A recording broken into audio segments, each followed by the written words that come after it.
ایک دفعہ کا ذکر ہے، ایک دور دراز سلطنت میں ایک شاندار محل تھا جہاں بادشاہ اپنی حسین و جمیل بیٹی شہزادی زہرا کے ساتھ رہتا تھا۔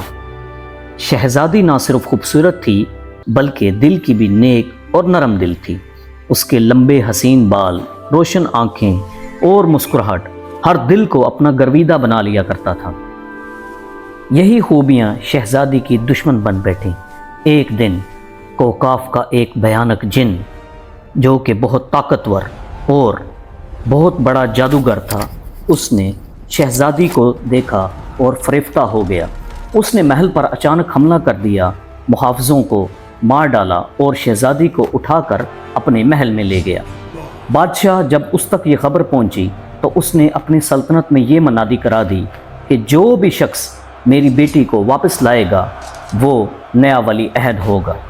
یہ خبر سن کر ایک نیک دل لکڑہارا ارحم تیار ہوا، لیکن ارحم جانتا تھا کہ جن بہت خوفناک اور طاقتور ہے، لیکن شہزادی کی نیکی نے اسے ہمت دی۔ لیکن یہ سفر آسان نہ تھا۔ ارحم کو 7 جنگلات کا سفر طے کر کے شہزادی تک پہنچنا تھا، اور ہر جنگل میں ایک نئی مصیبت اور ایک نئے خوف کا اسے سامنا کرنا تھا۔ پہلا جنگل اندھیرے میں چھپی ہوئی چڑیلیں اور بھیڑیے جو لوگوں کی روحیں چراتی تھیں۔ ارحم نے اپنی تیز نظر اور ہمت سے انہیں شکست دے ڈالی۔ ارحم کا سفر جاری تھا اور ارحم کب پہنچا دوسرے جنگل میں، جہاں اس کا سامنا ہونا تھا ایک دیو ہیکل جن سے۔ جن نے اچانک ارحم کے اوپر پیچھے سے وار کر ڈالا، لیکن ارحم نے بڑی بہادری سے جن کے اس وار کو روکا اور بچ نکلا۔ ارحم نے بڑی تیز رفتاری کے ساتھ جن کے اوپر اپنا وار کیا اور اس کی شہ رگ کاٹ ڈالی، جس سے اگلے ہی لمحے جن زمین بوس ہوا اور اس مصیبت سے جان چھوٹی۔ سفر کو جاری رکھتے ہوئے ارحم اب تیسرے جنگل میں تھا، اور یہاں اس کا سامنا تھا زندہ درخت سے جو ہر وقت اس پر حملہ کرتے۔ ان درختوں سے بچتا ہوا ارحم آگے بڑھا، اور جہاں اس کا سامنا ہوا ہر قدم پر نگلنے والی ایک آگ سے، یہاں پر اس نے قدم پھونک پھونک کر رکھے اور وہ اس طرح سے آگے بڑھتا چلا گیا۔ ارحم اب چوتھے جنگل میں پہنچ چکا تھا، جہاں اس کا سامنا تھا آگ برسانے والے اژدہوں سے۔ اژدہوں نے ارحم کے اوپر مسلسل آگ برسائی۔ ارحم اس آگ سے بچتا ہوا آگے نکلتا چلا گیا۔ آخر ارحم کے اوپر ایک اژدہے نے وار کر دیا۔ اس کا جوابی وار ارحم نے اس کے اوپر کیا اور اس اژدہے کو زیر کر ڈالا۔ اس سارے مارکے کے اندر ارحم کامیاب رہا اور اژدہا شکست کھا بیٹھا۔ ارحم کے اس اگلے سفر میں وہ پہنچا 5ویں جنگل میں، جہاں پر اس کا سامنا ہونا تھا جنگل میں اندھیری ندی کے کنارے بھٹکتی ہوئی روحوں کے۔ اچانک مختلف روبد روحوں نے ارحم کو گھیر لیا اور اس کے اوپر اپنا وار کیا۔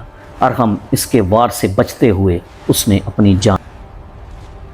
ارحم ابھی سنبھلا ہی نہ تھا کہ اچانک ایک بدروح نے اس کے اوپر حملہ کر ڈالا۔ ارحم نے بڑی بہادری سے اس کے وار کو روکا، اس کے اوپر جوابی وار کیا اور اسے زیر کر ڈالا۔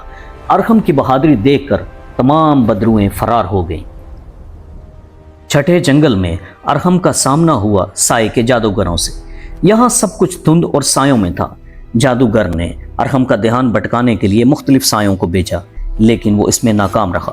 اگلے وار میں جادوگر نے مختلف اژدہے بھیجے اور جنہوں نے ارحم کے اوپر وار کیا، لیکن ارحم نے بڑی بہادری سے ان کا مقابلہ کیا اور اس کے دماغ میں ایک آئیڈیا آیا۔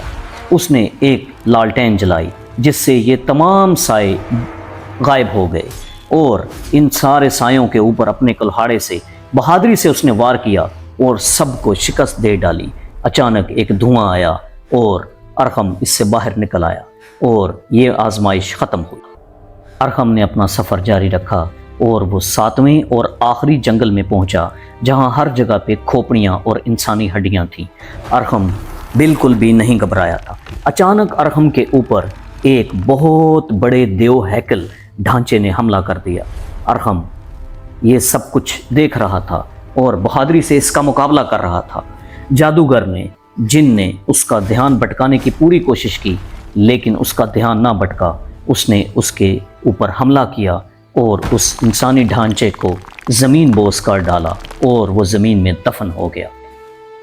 ارحم شہزادی کو بچانے کے لیے کوکاف کے رستے پر رواں دواں تھا اور اسے تلاش تھی جن کے محل کی، لیکن جن بھی اس سے بے خبر نہ تھا۔ جن کو اس کا علم ہو چکا تھا۔ جن نے ارحم کے اوپر ایک اور وار کیا اور اسے ولی عہد ہونے کا لالچ دیا اور اسے ایک محل بھی دکھایا، لیکن ارحم اس کا یہ وار سمجھ چکا تھا۔ ارحم اس کے اس وار کو جان چکا تھا۔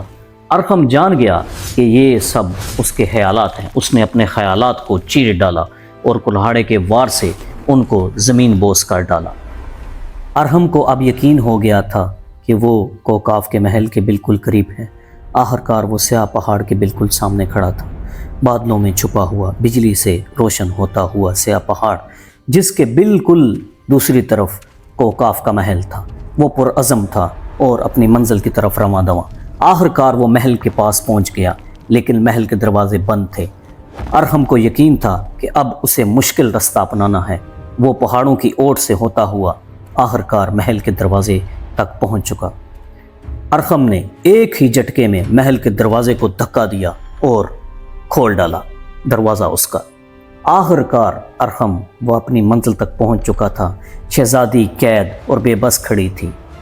ارحم شہزادی کو بچانے کے لیے لپکا، لیکن اگلے ہی لمحے جن وہاں پر نمودار ہوا۔ اس نے ارحم کے اوپر پے در پے وار کیے، لیکن ارحم بڑی بہادری سے ان کا مقابلہ کرتے ہوئے وہاں سے نکلا اور اس نے جن کی تلاش شروع کر دی۔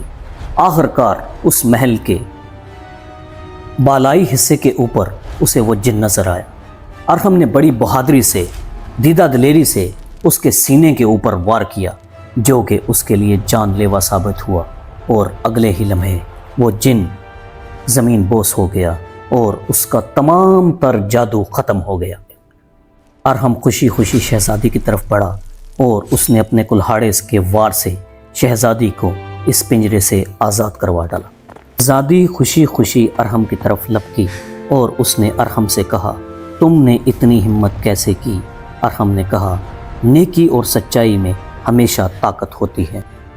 شہزادی خوشی خوشی اپنے محل واپس لوٹ چکی تھی اور اس کی رعایا بہت خوش تھی، اور ارحم اگلا ولی عہد بن چکا تھا۔